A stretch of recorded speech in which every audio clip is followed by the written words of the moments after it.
heard the hype, you've had the picture painted, you've pored over postcards, been told so many times how it's officially been declared the best place to visit, and still, very little can prepare you for how much more magnificent Cape Town is when you're getting your eyeful up close and very personal. It's debatable, I know, but it might just be the most breathtaking city this side of the anywhere. The sweep of coast, the crash of surf on sand and rock, the mountains standing tall around it, the imposing presence of the Table Mountain, the sheer spectacle everywhere you look. The pockets of charm along with it, the color, the refreshing lack of chaos. Within minutes of arriving, I was convinced that this is a city that has it all. It has history, therefore character, it's seen conflict, history unfolding around it. And it is at its heart a melting pot of many, many influences. One that's served just so. And yes, with that not so subtle segue, we have arrived at the reason we travel anywhere. It's food.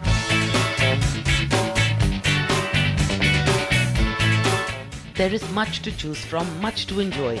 The cuisine, while varied and storied, is also one that makes liberal use of its natural bounty, whether from turf or from surf. And that's actually our focus today. I thought it best to start simple. The coastline here is not just beautiful, it's generous too. And Fish on the Rocks is perhaps the place that best exemplifies both aspects. A basic no-frills chippy set against the drama of the Hout Bay Harbour.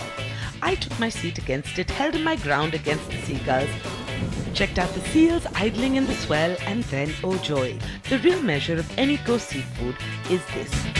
Food that is served without fuss, as fresh can be. The snook then, to start. I have mine grilled and find it firm and full of flavour, a squeeze of lemon, and I'm set. I then try the batter fried hake. Hear that crunch? This is excellent food. The greater beauty, should one be required considering the settings around me, is not just do you know, you can taste the freshness as though it is a tangible flavor.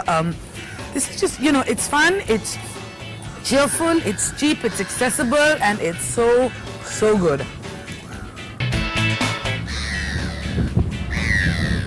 Then I move on to the sampler. Beautiful rings of perfectly tender calamari, crunchy, juicy fillets of yellowtail, and these, the grilled prawns with peri-peri. The right amount of cake, the lashings of butter. Did I mention I already like it so much here? Beautiful, fresh, batter fried / grilled seafood, good greasy chips, and all this around me. Seriously, you tell me, if there's a way to top it, I don't know it. And you know what? There's a seal hanging out over there. There's seagulls waiting to scoop up every bite, and it's just fresh and happy and open. And yes, this is Cape Town. Yes, this is Cape Town, and it's feeling pretty fantastic. Life should be all about simple pleasures like this. I don't know if you can tell right now, but I have done extremely well. So well, in fact, that I am now inclined to share the wealth. That's quite a crowd, isn't it? My next spot offers even more. Yes, I was moving on to the Neighbour Goods Market, a weekend extravaganza of food and fun. A single venue that once a week allows you a quick whirl through some of Cape Town's most exciting artisanal offerings. Started 8 years ago, and it was pretty much the first of its kind here. It's basically about exposing South Africans to a new way of looking at food, supporting local producers. We've got a mix of everything from organic vegetables, beautiful craft wines, gourmet food vendors. He wasn't wrong. In I go, and once my eyes bug back into my head, I'm actually able to appreciate how much there is on offer. The sheer variety of vendors, the shelves upon shelves, the counters after counters, condiments, confectionery, cold cuts, sandwiches, sausages, steaming hot vats of temptation. You want it? They've got it. I discover flowered cordials, chocolate cups, and honey liqueur. It's served in a 68% cocoa tempered dark chocolate sugar glass. Wow! I'll take 1. 2 if I can, please.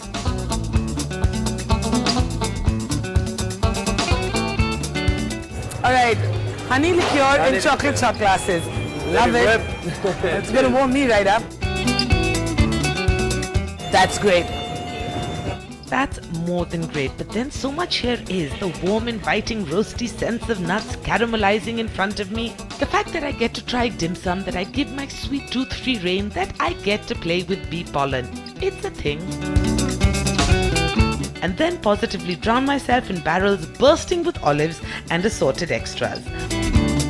Grown in the Western Cape. Okay, Yeah, would you like to taste anything? I'd love to taste one. So many to choose from, I, needless to say, went for the ones with a kick. Perfect. It's all so good. I see mushrooms of all kinds, one prettier, more whimsical than the one before. And then, like a siren song, I smell them roasting away, slathered in butter and garlic. Who could resist that or any of it? Breads of all kind, pastries you wouldn't believe, soup, sauces, steaks and pies. Oh yes, pies. And there, piping hot, calling my name, a steak pie. Crusty, juicy, buttery, meaty goodness. Goodbye. Then just because I'm here and it's early and because it's, well, a sticky caramelly cinnamony bun, I have a sticky caramelly cinnamony bun. Ladies and gentlemen, here at this market is where I have discovered one of the most decadent, arguably the most dangerous cinnamon there is to find worldwide. And before I pass out into a caramel-induced coma, may I say what a joyous showcase this is. So many cuisines, so much produce, so many influences, all celebrated. Speaking of which, if there's one place that speaks to the many migrants who have helped make the Cape's cuisine what it is, it's this, formerly known as the Malay Quarter, now called Bo-Kaap. Isn't it gorgeous? And yes, it's here, amidst these delightful homes and charming little bylanes, that I am meeting Chef Jocelyn Myers-Adams of the Table Bay Hotel. And she's taking me shopping. Cape Malay is a huge influence in the culture of food in South Africa. Right. This is now what some people would consider the heart of Bo-Kaap. It's Right. Atlas Trading, and they sell all sorts of beautiful spices. Oh, fun! So spice shops, that I am familiar with, only perhaps not all the spices. What on earth is this? Mother-in-law. Masala. Yeah, the mother-in-law masala they make a bit spicy, and the father-in-law is a bit more mild, but not less complicated. Okay, fabulous. And there's more, not as cleverly named necessarily, but still interesting, like this, a biryani masala. Not biryani, mind you, biryani. Then the biryani has lentils in it, which the Indian biryanis typically do not. Right. And then we head back to examine some more, talk about aromatics.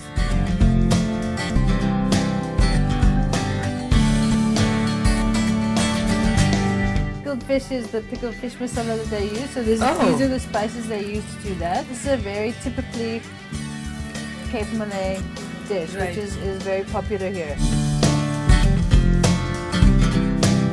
This one's called a leaf masala, and this is a 12-in-1 spice with the fresh curry leaves in there as well. Alright, with haul in place, Jocelyn, it turns out, isn't done shopping. Or maybe that's not the most accurate term. You see here, we are at a garden, and what a garden it is. Okay, Aneesha, it is foraging time. All right, I'm going to put on my hat. all right, I'll grab the bowl. We've got our bowl, and then I'm going to introduce you to our urban hunter-gatherer. This is Charlie. Charles, standing urban forager, is showing us how you can literally pluck as you go. Getting some basically garlic chives. It's Oh, an nice. indigenous herb called tilbachia. Okay. And Justin, I'm sure, is going to come up with a little dish using them. No doubt, but I can do this too, just arrive and help myself. A gentleman and his wife called Shamil, they live here, and they've just taken this into their own hands and have created this amazing garden for people to use. That works out nicely, and even better, believe me when I say this garden hasn't been planted just because of its looks. There's so much to choose from: herbs, berries, the beautiful nasturtiums that grow everywhere. Yes, grab both the flowers and the leaves. They taste almost as good as they look. And then, This here is a geranium, or more specifically a pelargonium, and you'll find them in gardens all around the world, but they are indigenous to here. Oh yeah? And they certainly are edible.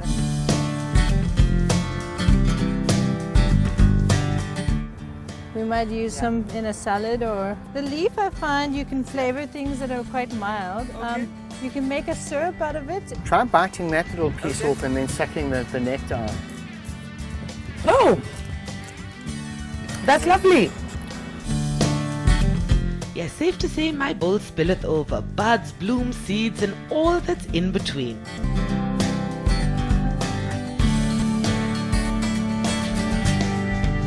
And then a friend, or is that a frond, that's actually familiar. It does smell beautiful. Fennel's one of my favorite things. You know, I walk in my neighborhood, I find fennel all over the place. Mulberries. I'm going to have to delicious. steal one, I'm sorry, after all.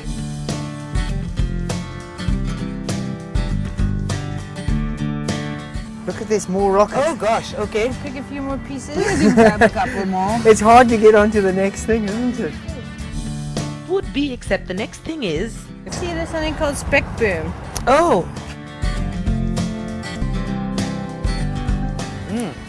Quite sharp. Zing, zing. Is this the stuff that the elephants love as well? Aha! Aha! It is? You're absolutely right. It's amazing, actually, speckboom. It won like the plant of the year 2 years ago because of its ability for carbon fixing. The same area in speckboom has 10 times the ability To process carbon dioxide than the same area of equatorial rainforest. Really? So if you want to Wow. reduce carbon footprint, These here are sour figs. Unfortunately, we don't have any flowers coming through. Okay. But happily I get to try some anyway. It's the flower of the succulent. it's a succulent. Oh. Ooh, very good. And are they the fig family? Because they've got the seeds. They're Not at all. Because they've got Succulent, the, yeah. Botany has never been more fun, and if you tune in after the break, you'll see how all this garden goodness will be making it to my plate.